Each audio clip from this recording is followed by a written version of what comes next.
dito po sa ating National Highway. Alam naman po natin na itong Real, ito pong Siliman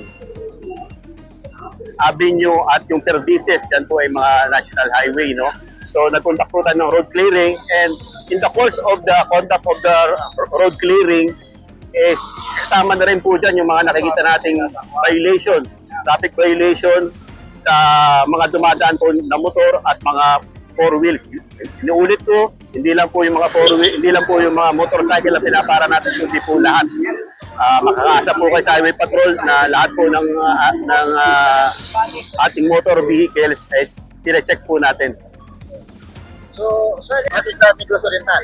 No, yung pamunuan po ng Highway Patrol, no, sa guidance po ng ating butihing direktor na si Police Brigadier General Hansel M.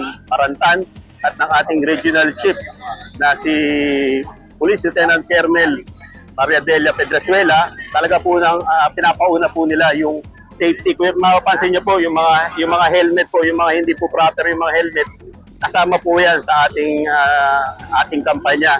As guardians of the highway, we want to ensure na yung ating mga motorists makapag-lakbay po ng maayos at safe, lalo na ngayon magpapaskuhan. Ito po yung ginagawa natin, hindi lang po dahil sa magpapasko, kundi po in the course of our enforcement at ang aming mandate na to ensure na ang ating roads, ang ating mga highways ay safe po para sa lahat. Kasi kung kahit anong ingat po yung nagmamaneho, kung yung nakakasabay niya po sa kalsada hindi po nag-iingat, nagiging reckless, magiging baliwala rin po. So, we want to ensure na lahat po ay safe. Aksyon! Balita!